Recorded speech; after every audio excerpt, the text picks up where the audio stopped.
Saudari Nurul Izzah, uh, Saudari Elizabeth Wong, Saudari Chan, friends.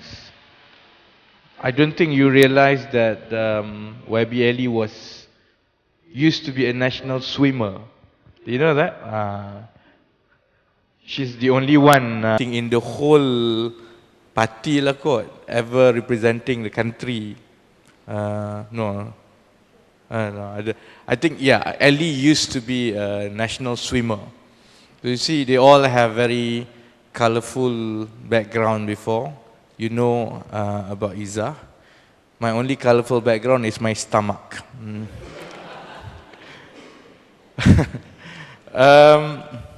I won't take too long, maybe 10 to 15 minutes, because then I think we'll better off with question and answer.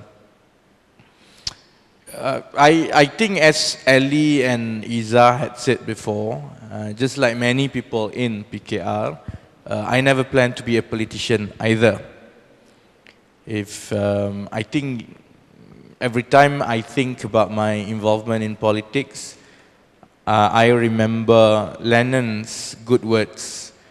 Izzah quoted Rudyard Kipling. If you want to see you go to YouTube, you search for a Roger Federer's video. There's a very nice video with Roger Federer with all those words, Rudyard Kipling's words about Wimbledon. That's how I learned that it was Rudyard Kipling's writing. And every time I think about politics and how most of us inadvertently end up in politics, I'm reminded to John Lennon's wise words before he died, which was, life is what happens to you while you are busy planning other things. Because just like almost everyone in PKR, none of us actually were planning to be politicians. I doubt that Chan planned to do this 10, 15 years ago. I think dia nak jadi big superstar cameraman in film. He ends up filming S nowadays. But at the same time, I think, there's in every one of us, there's always a bit of us where we can't ignore our conscience. Life is also about listening to voices and listening to conscience. Ever since I was young, while I was not interested that much in politics, I do follow politics because mostly because a lot of us have strong opinions on a lot of things. I started out very much as an activist as well, just like YB Ali and Izzah. And I spent my student years ever since in secondary school as I considered myself as an activist. And during my years in the UK, my generation was the generation that set up the UKEC, the United Kingdom Executive Council for Malaysian Students, where we brought together 43 Malaysian societies all over the UK to form a union. At that time, I think it was the first union of Malaysian students of any sort, and ironically it had to take place in the UK and not in Malaysia. Because in Malaysia there was AUKU. They couldn't do something like that in Malaysia, so we did it in the UK. And we were all for being able to express ourselves in nation building, although at the beginning it was not so much political. We spent more of our time going to rural areas, helping poor people, doing tuitions, doing motivational talks. But increasingly, by sheer circumstances, by 97 and 98, the political landscape in Malaysia was changing. And by 2nd September 1998, Datuk Seri Anwar was sacked. You wouldn't be able to understand the emotion of a generation because you were not there. But I don't think there was any other emotional episodes in our country in the last 2 decades more emotional than 1998. It galvanized and it changed a generation. And my generation was very much moved emotionally by that episode. Not so much because we were political, and I can speak for myself. The only reason, I suppose, we went down to the streets leading up to 20th September and all the way culminating in 20th September when Datuk Seri Anwar was imprisoned, was because of the lies that were told to us. It's those voices and conscience that we couldn't accept. This is how we were treated by the government. Because we all grew up, a lot of people who joined Reformasi eventually, all grew up being either pro-establishment or ignorant about what is happening in politics. We were all living in our world. We thought everything was going well in the country. We thought that TV3 was telling the truth. I did read Utusan like any other guys, NST. So one after another, the episode reveal leading up to 20th September suddenly made us realize the Malaysia that we knew prior to 2nd September was conjured out of lies and manipulations and half-truths. And that was very personal. That was very personal to my generation. Because waking up and realize, bloody hell, it was all half-truth and lies, is not a feeling. It's not the same like what your generation went through with Bersih and the awakening. Because by then, you have gathered a lot of information through Facebook and through Twitter and so on. We were very different because there was no Twitter, there was no Facebook, there was no internet yet at that time. There's hardly any internet. So 100% of news, you took it from TV3 and Utusan and RTM. And you believe it. I 100% believe what Utusan wrote and what TV3 wrote and everything. So when eventually it no longer jived with your logic and conscience, that rude awakening was very emotional and personal. And hence you see one whole generation taking out to the streets. Of course that includes Izzah, slightly younger. Izzah was very young at that time. I was already in the university, and Ellie, and of course the image of Tian Chua sitting in front of FRU truck. If we won't advise you to do that lah. Only crazy people like Tian Chua does that. So that image defined a generation, and everything happened very quickly after that. Again, as I say, none of us planned.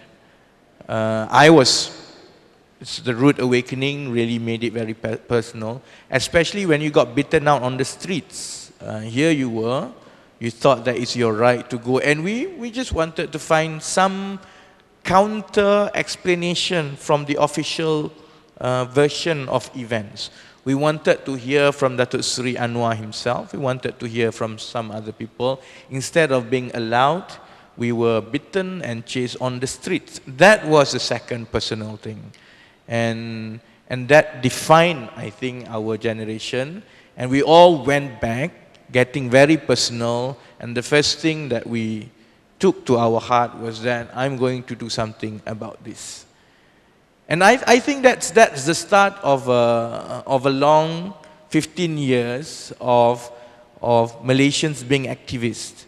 Because you have to understand, prior to 1998, you did not see the large kind of activism among or political awareness like what you have now.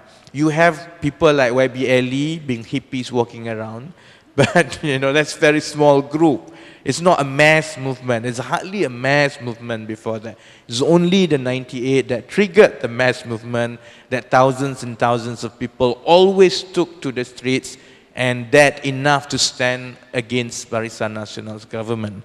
So in my case, I left the country and back to the UK because it all happened during my summer holiday. It was the worst summer holiday in my life. So I went back. And within a year, I graduated and started working in London. Now, although I was so remote and so detached from what was happening in Malaysia, but luckily by 1999, Malaysia Kini came online, and by that time, more and more news started to come. And during those days, we were helped by what we call reformasi websites, Mahazalim, Mahafiraun, and all those things lah. All the theme is always about Mahathir being Firaun. So I was in London, and we realized that the most important thing that we needed to do at that time was to spread the news. And the only way we could spread the news was through internet. And at that time, the most important people in the struggle, apart from the people in the country, in Malaysia, holding the fort for us, there were two most important things in our mind. First was to keep this Anwar Ibrahim story alive, because it's the beacon. And what BN was trying to do was just to completely shelve him in the prison, and after 2 or 3 or 4 months without news, hopefully the public anger will subside and it just disappear. So keeping the Anwar Ibrahim story alive was very important, as well as making sure there's a steady stream of alternative news going out to the people, and for that we needed more and more webmasters, people who know how to create websites. Because back then you didn't have blogs. You actually need to code. You need to at least know HTML. You need to do coding, you know, it's very long coding. You nak letak satu page, the coding, the text and everything is very long, it's very tedious. I did engineering in school, in university. I hated it, and of all the subjects, the subject that I hated most was programming. And after graduating, unlike YBLE, I did become an accountant. But then again, because there was a need to have more and more programmers, so I went back to my books and I relearned the subject that I hated most in university to become quite a competent programmer. Not because it's for my job, not because I love it, but because at that time, to make a difference, you needed it. And so I was a programmer and website. I manned the party's website and some other website, including with Raja Petra, some of the website I was working on, from a basement studio in London for many, many years, until I came back. Now, I told you that story is because I don't think anyone should come into activism or politics thinking that you can change the world. You can't. But you can do the big and small thing, you can do the big and small thing that when together with other people will be able to change the world. Because if you look at the many wrongs in our society and in the world at large, if you expect to carry the burden on your own, it's not doable, it's too overwhelming and people will be put off. But always find a niche, a small area that you can contribute and you can do well and you can make a difference in your small area, that when that difference taken together with all the things that other people do will make a big difference to society. And so there was I, and we all did our little bits and pieces here and there. After, with the party for the first 6 years, I withdrew and I spent my years in corporate world for about 4 or 5 years. That was a good life, flying all over the place, having good pay. Until one day, a chance meet with Datuk Seri Anwar again. So we reconnected after all those years, and he asked me whether I could come back and help the party. And there I was being, corporate accountant, corporate world guy, having complaints about everything under the sun. I remember the meeting at the 14th floor at the Parliament House. So I told him, you didn't do that one right, that one you guys screw up, this is the reason why people hate you, blah, blah, blah, blah, blah. And he spent about half an hour listening and looking. And then he said, if you are so good, why don't you just come and do it? That really hurt my ego. And then he said, maybe it's about time that people like you stop talking, stand up and be counted. 2 weeks after that, I tendered my resignation and I joined him to take up the challenge. And I'm still here after about 5 years from that first conversation. So I just want to impart 2 or 3 things, because you're young and I don't want to overwhelm your head with so many big ideas and theories.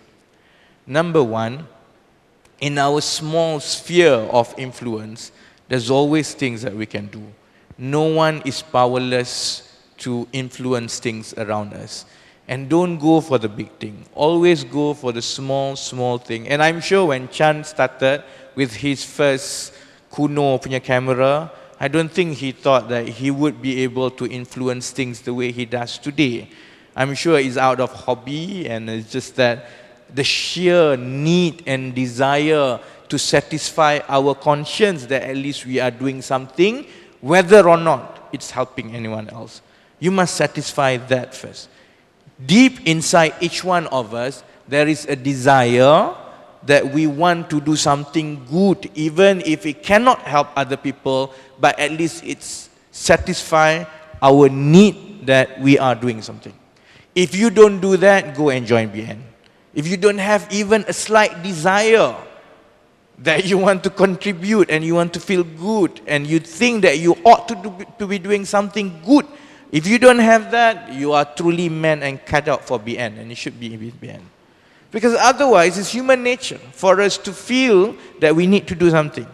A lot of people hear those voices, feel dissatisfaction, and feel the urge to do something. Most people will just say, nah lah, waste of time, why should I bother? So they move on.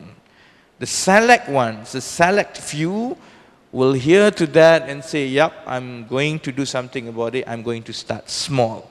Those are the people who will end up being very good activists and hopefully being very good leader and politicians in the future.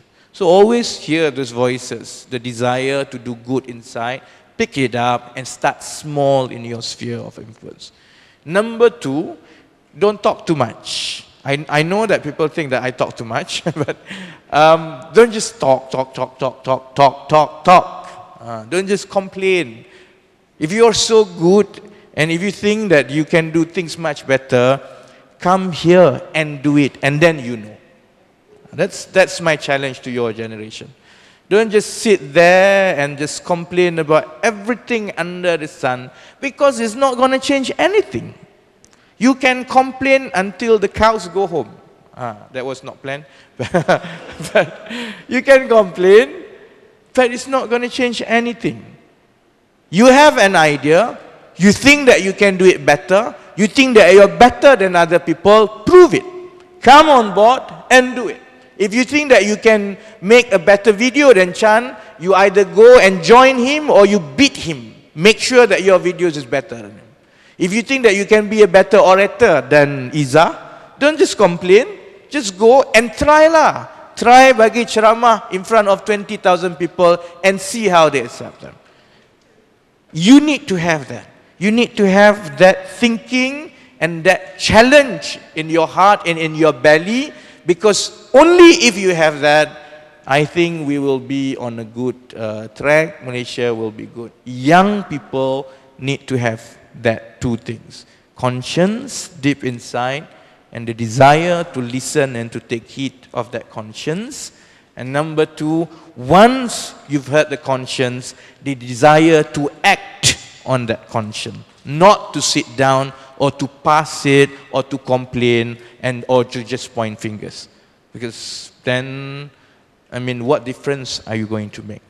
So I'm going to stop there. I hope you go back, think about it, and I think if you take that challenge, start small in your sphere, and everything that is big always starts small, and the world is never changed by a large group of people. It's always been changed by a small group of very dedicated and committed people. If you know about it and you have it in your heart, well, I think we can rest and we can relinquish our position and our responsibility very well, because I need to go and have holiday very soon. Okay. All right. Thank you very much. We hope to hear from you, and we'll take questions after this. And I think then we can learn a lot from each other from the Q&A. Thank you very much.